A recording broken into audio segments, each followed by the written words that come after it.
رب ذوالجلال والاکرام، یہ پانی جس کے لیے آپ نے کہا کہ وَجَعَلْنَا كُلَّ شَيْءٍ حَيٍّ مِّنَ الْمَاءِ، پانی جس کے ساتھ انہوں نے کہا ہے کہ ہر زندہ چیز کو ہم نے پیدا کیا ہے، یہ تو آکسیجن اور ہائیڈروجن کا مجموعہ ہے۔ ہائیڈروجن کی خصوصیت یہ ہے کہ یہ خود جل اٹھتی ہے، اور آکسیجن کی خصوصیت یہ ہے کہ جلنے میں مدد دیتی ہے۔ ایک چیز خود جل اٹھے، دوسری جلنے میں مدد دے، اور رب ذوالجلال والاکرام تو نے اس طرح سے ملایا کہ وہ آگ کو بجھانے والی بن جاتی۔ یہ آگ جو کہ زندگی کو بھسم کرتی ہے، بنیادی طور پہ تو زندگی کو بھسم کر دینے والی چیز تھی، رب ذوالجلال والاکرام آپ نے اپنی قدرت کے ساتھ اس بھسم کر دینے والی چیز کو پانی بنا کر ہماری زندگی کا سامان کر دیا، اور اس وقت تک یہ ایسا ہی کرتا رہے گا، پانی ہماری زندگی کا ہی سامان کرتا رہے گا، اور جب تو چاہے تو سیلابوں کے ذریعے، اسی پانی کے ذریعے تو موت کا سامان کر دے۔ یہ تیری قدرت ہے اے اللہ، تیری قدرت۔ مشرقی پاکستان میں اللہ اکبر، مشرقی پاکستان میں ایک دفعہ سیلاب آیا، پتہ نہیں میں نے کوشش کی ہے کہ اسے بنگلہ دیش کہہ سکوں، اندر سے ہمت نہیں پاتا۔ مشرقی پاکستان میں سیلاب آیا، 30-35 فٹ اونچی پانی کی لہر تھی، سب کچھ خس و خاشاک کی طرح بہہ گیا، ہزاروں افراد لقمہ اجل ہو گئے۔ جب پانی آ رہا تھا تو لوگ محفوظ جگہوں کی طرف بھاگے۔ ایک گھر کے اندر ایک نوجوان بیٹی، جس کی گود میں پلوٹھی کا بیٹا تھا، مائیں جانتی ہیں کہ پلوٹھی کے بیٹے کے ساتھ کس قدر محبت ہوتی ہے۔ وہ اپنی ماں کے گھر آئی ہوئی تھی اسی عالم کے اندر کہ جب لوگوں نے کہا سیلاب آیا تو کھینچ کے اسے اوپر لے کر جانے لگے، تو اس کے ہاتھ سے اس کا بیٹا گر گیا۔ کیونکہ پانی داخل ہو رہا تھا، وہ تیزی کے ساتھ وہاں سے اس کے گھر والے کھینچ کے اوپر لے گئے۔ وہ چیختی چلاتی رہی، ہائے میرا بیٹا، ہائے میرا بیٹا، لیکن ماں کو بچانے کے لیے کھینچ کے وہ اوپر لے گئے۔ تیسرے دن سیلاب کا پانی نیچے اترا۔ اس دوران لوگوں نے دیکھا کہ بڑی بڑی کاریں، ٹرک بھی پانی کے اندر کھلونوں کی طرح لڑک رہے تھے، ڈھور ڈنگر سب بہہ گئے، گھر کا سامان بکھر گیا۔ تیسرے دن جب پانی نیچے اترا تو وہ لڑکی، وہ ماں اپنی ممتا کی ماری چیختی چلاتی بھاگتی ہوئی نیچے آئے، ہائے میرا بچہ دو، میرا بچہ زندہ ہے، میرا بچہ مجھے دو۔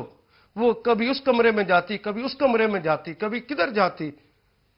لوگوں نے سمجھایا کہ بیٹا دیکھو، سارا سامان اس سیلاب کی نظر ہو گیا، ڈھور ڈنگر بہہ گئے، یہاں تو کاریں اس طرح کھلونوں کی طرح بہتی جا رہی تھیں، تیرا ایک چھوٹا سا معصوم جو 1.25 سال 1.5 سال کا، ابھی 4-5 ماہ کا بچہ ہے، چھوٹا سا بچہ ہے، یہ کیسے بچا ہوگا؟ یہ چلا گیا ہے، صبر کرو، جتنے لوگ شہید ہو گئے اتنے، اس میں ایک تیرا بیٹا بھی شہید، اب تو صبر کے علاوہ کوئی چارہ کار نہیں۔ لیکن وہ کہے میرا دل گواہی دیتا کہ میرا بچہ زندہ ہے، مجھے میرا بچہ دو، میرا بچہ زندہ ہے۔ لوگوں نے سمجھا شاید صدمے کی وجہ سے دماغ خراب ہو گیا، وہ اسے کھینچ کے اوپر لے کر جانے لگے، اتنے میں بچے کے رونے کی آواز آئی،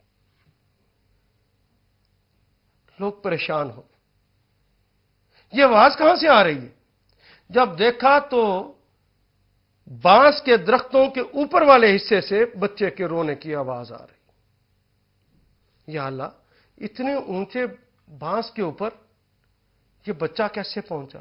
آپ کو پتا کہ مشرقی پاکستان میں لوگ اپنے گھر کی آؤٹر سراؤنڈنگ وہ گارے یا مٹی سے نہیں بناتے، یہ اینٹوں سے نہیں بناتے، وہ یہ درخت لگا دیتے ہیں، خود ہی بڑے ہوتے رہتے ہیں، اور یہی ان کی آؤٹر باؤنڈری ہوتی ہے۔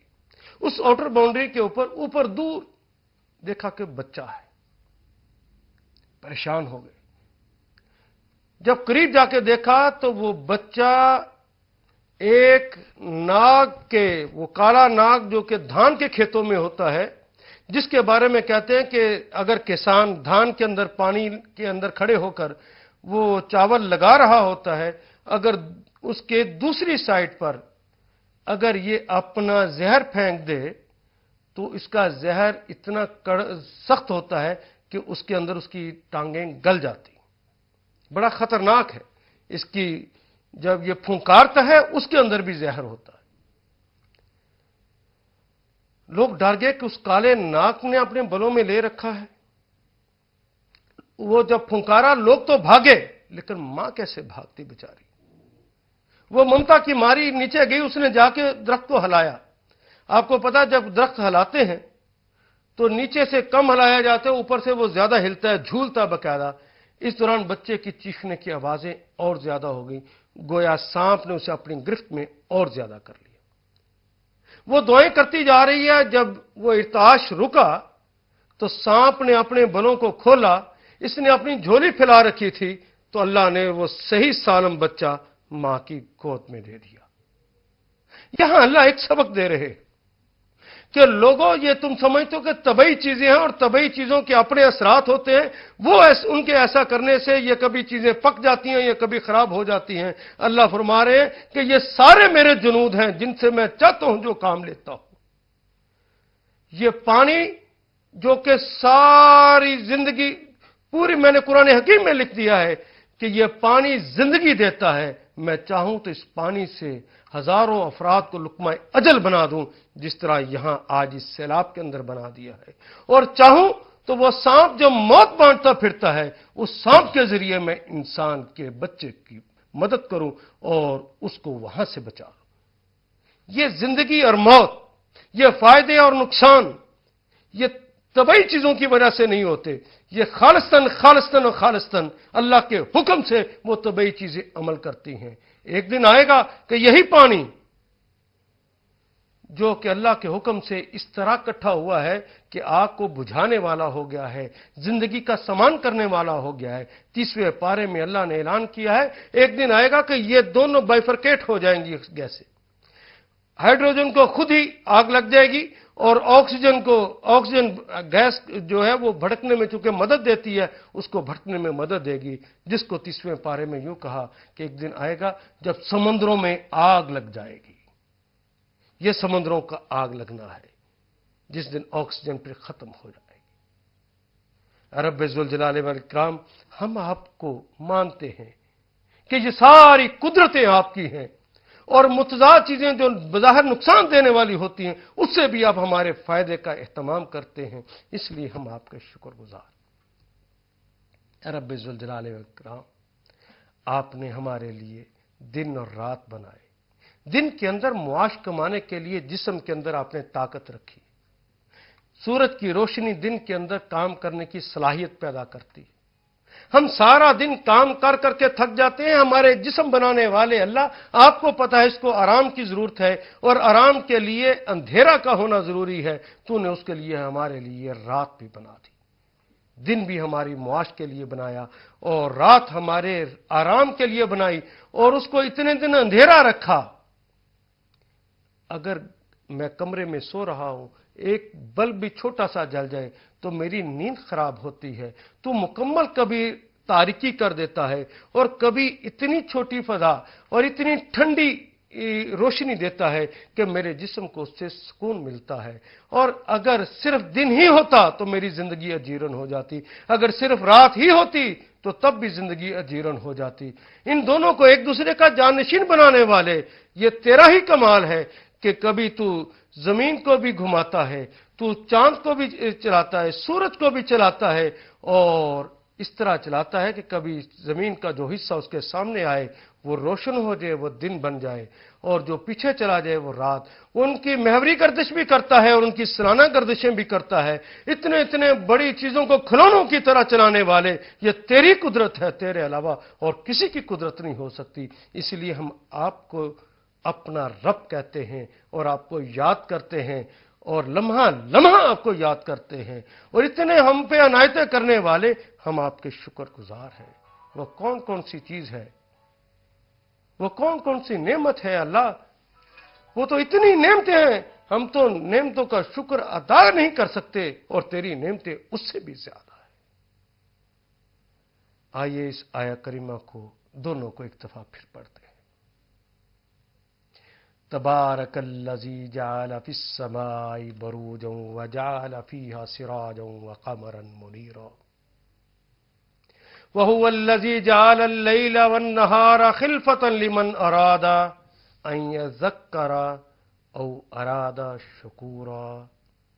حضرات، یہ میں نے چند باتیں جو آپ کے سامنے رکھی ہیں اللہ کی قدرت کے حوالے سے، یہ تو چند چیزیں میں نے آپ کے سامنے اس تھوڑے وقت کی وجہ سے رکھی۔ آپ اپنی زندگی کے اندر اللہ کے دیے ہوئے انعامات پہ غور کیجیے۔